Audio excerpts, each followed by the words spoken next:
Շնորհակալություն, հարգելի գործընկերներ, սիրելի քաղաքացիներ, այսօր քննարկում ենք մեծ հաշվով խաղաղության օրակարգը, որը շատ ու շատ գործընկերների համար խնդիր է։ Ես ուզում եմ մի հատ օրինակ բերել, ես ուզում եմ բերել երկրորդ համաշխարհային պատերազմից հետո Գերմանիայի օրինակը եւ երկու մեջբերում եմ ուզում անել։ 1946 թվականին, երբ Նյուրնբերգյան դատավարության ժամանակ խոսում էին եւ հացազրույցներ եւ ցուցմունքներ էին վերցնում, Գերման Գյորինգը նման մի արտահայտություն էր արել։ Ասում էր, որ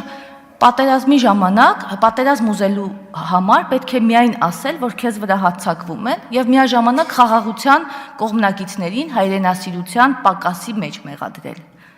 Եվ հետո պնդել, որ խաղաղասերները վտանգում են երկիրը։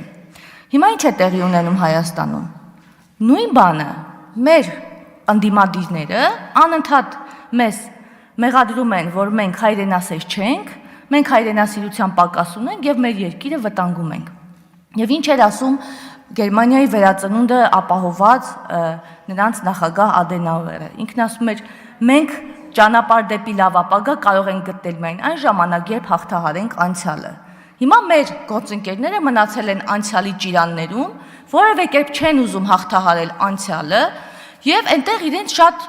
լավ են զգում, որովհետեւ անցյալում կարող են ամբողջ աշխարհին մեղադրել, խղճահարություն ակնացնել, դրոշ վառել եւ իրենց դրոշ վառելու քաղաքականությամբ, այս խղճահարություն ակնացնելու քաղաքականությամբ անընդհատ տոտպեդահարել խաղաղության օրակարգը։ Ընդհանրապես մենք պիտի ֆիքսենք, որ այս մարդիկ մեր ընդդիմադիրները չունեն ներկա եւ չունեն ապագա։